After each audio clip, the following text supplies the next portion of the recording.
Hey guys, and welcome to the Working Money Channel. Crypto market not doing too much. We've been in the same boat for the last little while now. The market cap is sitting steady, fairly steady, at 277 billion. Bitcoin dominance at 64.7. And Bitcoin still, can't really breach that $10,000 mark. When we've seen it breach it in the past, it has come right back down, and we are just hovering in this level of resistance or a supply zone. Okay, got to break this 10,000, 10,500 give or take mark in order to continue the momentum upward. Next stop, 14,000 approximately for Bitcoin.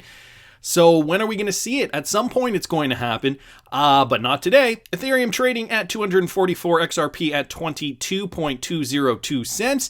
And guys, VECHAIN. VECHAIN saw a bit of a surge yesterday, 0.008 cents, up 5.93%. Now, I said in a former video that I might start touching on other cryptocurrencies on the Working Money channel, so I hope that does not ruffle feathers. When I start learning about more cryptocurrencies that interest me, I tend to do more research, and I've been telling you guys to send me articles about VECHAIN in particular, because they are cozy with the Chinese government, and they sound as though they have a very competent company behind them.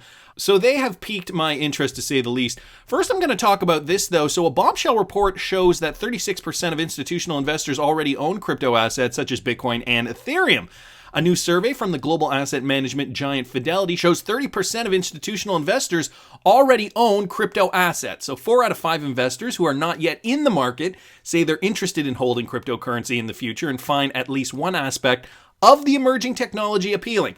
Guys, these are institutional investors, and 4 out of 5% of them who are not in the market are interested in getting into it, and 36% already hold crypto assets. So here's a quote. Almost 80% of institutional investors find something appealing about digital assets, with the 3 most equally compelling characteristics across US and European investors being uncorrelated to other assets, 36%, an innovative technology play, 34%, and high potential upside, 33%. All the reasons why you would want to be invested in cryptocurrency. Fidelity, which offers exposure to Bitcoin through its subsidiary Fidelity Digital Assets, says the results of the survey line up with the demand it's seeing from its clients. And although the investors are interested, they do still have some concerns about this young and volatile industry. Among the obstacles to digital asset adoption cited were price volatility, with 53% of people having concerns over that, concerns around market manipulation, 47%, and lack of fundamentals to gauge appropriate value, 45%. So these are weathered seasoned investors, and I suppose they are going to weigh the pros to the cons, rather. They are likely not going to put a large sum of money into cryptocurrency, but they are interested enough that 36% say they are already into it. But what does that tell you guys? How much do we have invested compared to these guys, percentage-wise? Based on a percentage of our net worth? Probably a heck of a lot more. So, are we dumb? Are we innovative? I would tend to lean toward the latter rather than the former. And so we go into cryptocurrency assets, and Ripple Rich sent me this the other day, and it's about VECHAIN. VECHAIN partners with Shenzhen Yongtai Foods to trace pork products on the tool chain. And so this is an article. VECHAIN, a blockchain firm specializing in building traceability solutions, has partnered with Chinese food company called Shenzhen Yongtai. The partnership would allow Shenzhen to trace all of its pork supply, which it retails through its subsidiary Majida Fresh Foods. And what they're utilizing is VECHAIN's toolchain blockchain system to offer every detail concerning the pork products through a QR code. Guys, this is going to be, supply chain is a very, very important part of our world, and it's necessary because there are so many people across the globe, because so many industries import, export different products from all around the world. Think of, if you live in the Northern Hemisphere somewhere, maybe in Northern Europe or Canada, or maybe Russia, you get your produce, especially if you want something like bananas or oranges, you get your produce from countries further south. And so this is just going to be able, this type of technology is going to be able to trace supply chain inventory. And guys, it's not just food. There is so much with regards to supply chain that can benefit from blockchain technology, such as the VECHAIN toolchain blockchain system. So very, very interesting article there. Thanks so much, Ripple Rich. Guys, I'm slowly learning like you guys. Educate me on VECHAIN. I'm starting to think I might want to open up a position there. So send me your most interesting articles. It would be greatly, greatly appreciated. Guys, I saw this from Martin Vulcan. I know this was from a few days ago, but he created a PDF with regards to XRP price, linking everything that affects XRP price. Please let me know if I've left anything out so that I can add it as well if you do not agree with anything, as I'm continuously learning myself. And I feel like we're all learning ourselves still. And check this out, guys. Wow. Martin goes into detail with XRP price, and again, he posted this a couple of days ago, so you guys may have already seen this. I'm not going to get in this into too much detail, but he starts here 2014, 2016, some quintessential years for Ripple's development, and some of the founders, Chris Larson, Jed McCaleb, and Arthur Brito. Transactions, co-founders, wow. A lot of info here, supply and demand. It gives an explanation about that. Talks about long-term demand versus short-term demand, how that changes. And so, guys, I'm not doing this PDF any justice. Download it. I will link Martin's tweet here. I wanted to go down in the tweet thread, though. Panosmec here says, this is good in general, but there are some complicated parts that may confuse some people. Also, there are some things missing, like market makers, right? Market makers are important. Who will play the big role in XRP's long-term demand, as they will hold big amounts to provide liquidity for ODL payments, etc. Craig Clancy asks, would it be correct to say that the short spikes up to $7,000 and $9,000 some have witnessed is a reflection of the amount of XRP in the system to accommodate the 3-second value of transfers across the network at the moment? Thus, the more take up, the higher the XRP value. Another interesting question. So lots going on here in the space with regards to price. I know we had that bombshell from Ashish Birla the other day, and people are still talking about that. ODL decreasing, but is it really decreasing? Or is it just what Ashish Birla was saying, is that it's just going to look a lot different from now on out? He said Ripple is staying the course. What does that mean? Are they staying the course? Because we thought the course was building ODL, building the corridors. They're saying that they're still building the corridors. Well, I've got some ideas about that. Going to get to that later on in the video. First, though, I wanted to mention this. Ripple plans to open new XRP remittance corridors this year. So apparently, staying the course means staying the course in terms of opening up new corridors in 2020. And this again from that Ashish Birla statement. Ashish Birla says the San Francisco-based company Ripple startup plans to open up new XRP remittance corridors this year. Ripple is on track to open new ODL corridors this year, and we're onboarding new customers and working with existing customers to ramp up ODL volume in important corridors like the ones that are already open.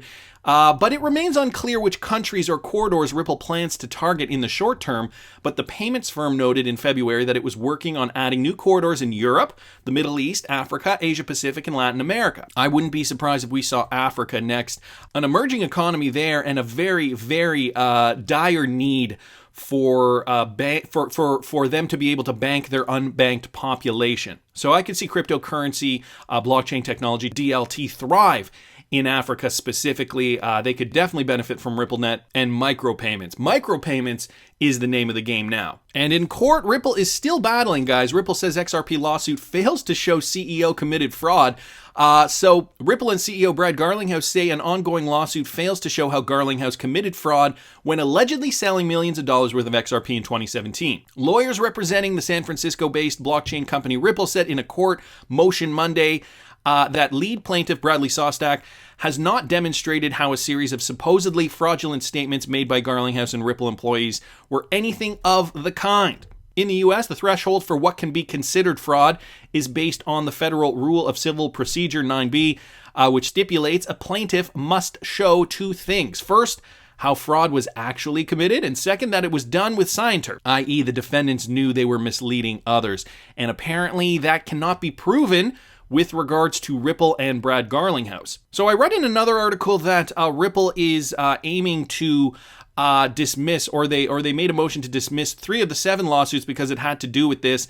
And of course, this is still going on, guys. I will link this article in the description if that kind of legal stuff interests you at all. Not going to dwell on this too much. And so does anyone else find this extremely interesting? We've seen these ads pop up. Western Union is offering a $0 transfer fee when sending money directly to bank accounts in Brazil from now through June 30th, 2020. Yeah, I do find it interesting, and I've noticed these, and I believe I even mentioned one of these ads in a previous video. This from @XRP Brian on Twitter. Thanks so much, Brian, for posting this. Is it heating up? Is Western Union feeling the burn? Their bid to buy MoneyGram, does that have to do with anything that Ashish Birla mentioned a couple of days ago with the ODL corridors slowing down? Or rather, not slowing down, but appearing to slow down. There are so many unknowns in this space right now. And one thing is for sure, though, Western Union does need to compete. They're feeling it. They really do need to step up their game, and their bid to buy MoneyGram, perhaps one of those tools in their arsenal. Just let's eat up the competition so we do not have to compete with them any longer. But anyway, I like to bring this up every now and then because we know MoneyGram is partnered with RippleNet, and despite the decrease in ODL, they are still using DLT blockchain technology through RippleNet. So that's something to consider. And I like Brian's avatar here, his QR code for the XRP tip bot. Guys, I gotta ask you something about the XRP tip bot. Are any of you guys using it anymore? I've been trying to send out tips, and I know since there was the integration with Uphold, some of you guys did it, some of you guys did not. And so some of the tips I send are getting rejected, and I'm noticing I'm not receiving as many tips as I used to. Not that that's a big issue. I'm more concerned about sending tips. If I keep sending tips and they keep getting rejected, I want you guys to receive your XRP when I'm sending them to you. But anyway, let me know what you guys think about the XRP tip bot, and if you're still using it, if you've moved on to something else. And let me know what that is, if there is something else that I should know about that I could send XRP tips more freely. Although I find that this Twitter thing is so easy because you can just send the tip. I'm already on Twitter. I don't have to log in to anything else. It's already connected to my Uphold. Boom, bang, done. Anyway, gotta move along to this article here. This from XRP Crypto Wolf. US's top federal bank regulator Brian Brooks talks about cryptocurrency, state licenses, and DeFi. And so this from CoinDesk. Inherently borderless, acting OCC chief talks crypto, state licenses, and DeFi. So if Christopher Giancarlo is crypto dad and Hester Pierce is crypto mom, will the US's new top bank regulator become crypto uncle? This is the question that's on a lot of people's minds. Brian Brooks, he is a former Coinbase legal chief, took office as acting comptroller of the currency, the OCC, at the end of May, barely 2.5 months after being appointed first deputy at the federal banking agency. In that time, he's already publicly suggested a federal payments charter for fintech companies, asked state and local governments to consider lifting beer flu lockdowns to protect the banking system, and published a request for public input on how banks look at crypto. So this guy, he's getting it done. With regards to cryptocurrency regulatory framework, or at least he's trying to get it done. The first proposal might be Brooks's most ambitious, creating a federal regulatory framework for tech firms offering some services traditionally offered by banks, something industry advocates have long sought but recognized as politically hazardous. A single federal framework would preempt the 50 different state-level money transmitter licenses that companies, including crypto exchanges, currently have to obtain.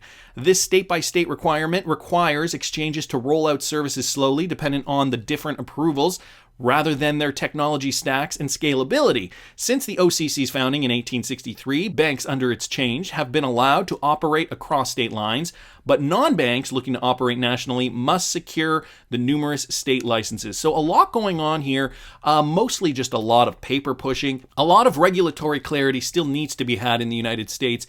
And this guy here, Brian Brooks, he's looking to get it done. He's cryptocurrency friendly, used to work for Coinbase, now has a position in government. My job here is not to protect incumbents. It's not to preserve the status quo, Brooks says, which is a great statement. You know I'm not curating a history museum here. The job I have is to make sure that the bank's charter is flexible enough to maintain a safe, sound, strong American economy, and the shape of banking has to be flexible to accommodate. They give some examples about technologies moving into the future, like Stripe and how that has given certain institutions different payment options. Banks themselves have been changing as well over the past several decades. There are banks that aren't significant depositories, including trust banks and credit card banks. There are also more entities that operate nationally rather than just on the state level. So there's a lot that needs to be changed, and it looks like Brian Brooks is looking to do that. Guys, I will link this article in the description. It's a fairly lengthy article if you want to read further. More with regards to cryptocurrency regulation, which is important because we need that in order to thrive. Ripple needs that in order to conduct business like they want to, like they have plans to in the United States of America and by extension abroad. And so we touched on this yesterday. I wanted to get get back into this today because I believe more information has come to light. So originally, this tweet here from Green Eggs and Ham, that's at Ham, Eggs, and Sam on Twitter. Please like this to ensure Ashish sees it and hopefully responds.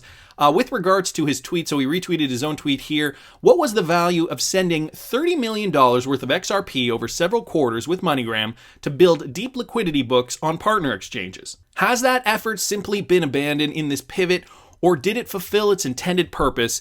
If so, what was that purpose? And a few people chiming in here. Anders Lundberg retweets a David Schwartz tweet, which we're going to get to in a second. Some partners weren't willing to let us handle their retail payments directly until we could prove that the technology worked reliably. So it has to do with proven concept, XRP being able to actually solve for these problems. Trey Traderson says this is why bears have a problem.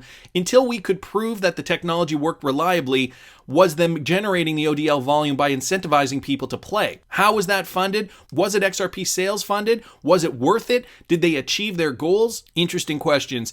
Sam, this is positive news from Ripple. They passed MoneyGram's test doing treasury options. Now it's moving to real-time payments, settlements for their customers. Super bullish. I'm tagging you in another tweet, standard custody common. Jay points out here, if you're reading, he just said MG is still using ODL, and the obvious benefit is more clients can now use the higher available liquidity. If you build liquidity, the purpose is liquidity. You can't make payments without it. So some very, very interesting comments there. Michael at Val5Links on Twitter posted this article, and I want to get into this because this gets into it a little more. Ripple's top exec, growth in numbers of XRP transactions more important than rise in notional volume. And so Ripple's CTO, Robert Schwartz, clearly a typo, although they could have, I guess, maybe cloned David Schwartz, and Senior Vice President of Product and Corporate Development, Ashish Birla, have joined the discussion on Ripple's recent article on digital payments and ODL. And so, of course, they mentioned the article, but they also mentioned what had happened after. So this seems to have caused some concern in the XRP community, as we were all questioning this. As such, some members asked David Schwartz for a comment. The Ripple CTO clarified that it has always been Ripple's preference to conduct smaller payments directly to receivers instead of making larger payments divided into smaller ones in the end. He admitted, though, that there are certain benefits to conducting larger payment transactions too. Schwartz added that some of Ripple's partners would not allow them to send their retail payments directly until the blockchain giant convinced them that RippleNet and ODL were reliable, as I had mentioned in that last tweet there. So he says it was always our preference to handle smaller payments directly rather than handling larger payments that are later divided into smaller ones. Some partners weren't willing to let us handle their retail payments directly until we could prove that the technology worked reliably. So there's that too. As I had mentioned before, the reliability. There's an obvious advantage to handling larger payments. If you think the size of the payment measures its economic importance or relevance, then big payments mean big dollar numbers. Ashish Birla also joined the conversation to say that MoneyGram is still an active user of ODL and Ripple will not be handling MGI's payments. Birla agreed that a rise in the number of transactions is more important than the overall increase in the notional volume. So he agrees that transactions are important and that MoneyGram's still using ODL and that the notional volume isn't what we should all be focused on. So Birla also reckons that the future belongs to small payments, as the giants MasterCard and Visa have already demonstrated. So yes, MoneyGram continues to be active using ODL, and you're exactly right. It's more important that we see growth in terms of numbers of transactions versus notional volume increases. We believe that's where payment growth is in the future. Think of MasterCard or Visa. Both companies are very successful and focus on low value payments. So staying the course, looking at number of transactions and why that's important as opposed to the actual volume. So we're decoding this a little bit more as it goes on, understanding that Ripple is indeed staying the course, as they mentioned before. And yet, since we're also focused on ODL volume, giving us a little insight to tell us to step back, realize that volume isn't everything. So I think we got something out of this. Ashish Birla, David Schwartz really kind of giving us the what's what with regards to what they were stating the other day when they were saying that ODL volume will look differently moving ahead. And so I got to bring this up because I've been seeing this creep up in my feed. Could there have been a bearable guy clue pointing to this all along? You guys remember this? So this from XRP Italy, at ItalyXRP on Twitter, tagged me in this, and he shows that there is indeed a symbol underneath the XRP stop sign, for those of you guys following the bearable guy riddles. And he asks, what's the symbol underneath the XRP on the ball? This from 17 hours ago. I'm sorry I didn't get to this sooner. XRP Compass at XRP The World says it could possibly mean a decoupling. So again, points out to that symbol there. And over here, symbol of decoupling with BTC. I have a feeling that we are close, so I don't sell, I only accumulate, he says. Anders Lundberg says it's an insert code. JC Crypto, if you sold your XRP, you will cry tears of regret, while our tears will stem from happiness. So there could be a decoupling, and could this be what this means? Is this a symbol for decoupling? Some people were saying that it is a computer science symbol. And if you guys are coders, the coders would realize this. You would use this when you are coding websites as part of a coding language. So what's the connection there? Some people are saying that there was one guy where was it? There was somebody saying that it has to do with blind tags. Did this, right here, Ricardo J. Sola, this equals tags related to the implementation of the blinded tags on the XRPL to increase transaction privacy. Now, we heard that announcement several weeks ago now with regards to Nick Bougalis and the blinded tags. And so did this Bearable Guy riddle come out before that?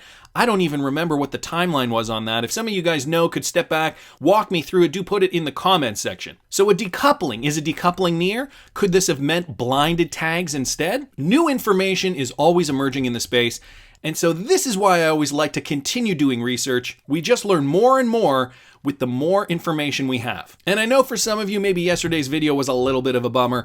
I just wanted to bring this up. XRP Euphoria here on Twitter. Just remember, Ripple employees hold a lot of XRP and the company is valued by their XRP holdings. They have nothing but incentive to see a higher XRP price. Give them the benefit of the doubt. This with regards to Ashish Birla's original tweet, when some of us were seemingly getting dejected when he made that statement. Kenny Shiro says, and they are also smarter than us. Mongoose points out, not Brad, he dumped his circa 2017 during the moon pump. Now, that's an interesting statement because when you're looking at any kind of investment, any kind of asset that you're holding, whether it's stocks or cryptocurrencies, you know, it's not that Brad Garlinghouse saw an opportunity and he sold all his XRP because he didn't believe in it, but there is something to be said about taking some profits off the table. We've also talked about this on some shows in the past where you don't want to just keep your whole stash for that one price target. You want to relinquish some, you want to cash out some in order to de-risk your portfolio, in order to say, look, I've profited from this particular investment. So by Brad Garlinghouse selling in 2017, I don't even know if that's true or not. I'm just going by, if it were to be true, I could see why he would do it. Some person here, Cosmo Nautic, mentioning Jed McCaleb and why he would keep selling his XRP. You know, everybody's got their own reasons. Fact of the matter is, a lot of these guys are rich, which someone else brings up here. But ultimately, you just got to go back to the basics. Ripple sees XRP as valuable. XRP will hold value because it solves a problem. Holding XRP is not necessarily a sure shot, but based on all the research we've done and considering what Ripple plans to do with it, it certainly makes sense to me, not to mention all the other people in the XRP community as well. Finally, this tweet here from Kieran Kelly. Although I believe the prices are restrained due to pending regulation, in my opinion, Ripple knows exactly what they are doing. Regulations, regulations, regulations. Are regulations the last hurdle before we really see XRP utility kick it into high gear? I've always maintained that, but I want to hear what you guys think. Please subscribe to the channel if you haven't already. Like the video if you like the content I'm providing. I always love hearing your comments. See you in the next one, guys.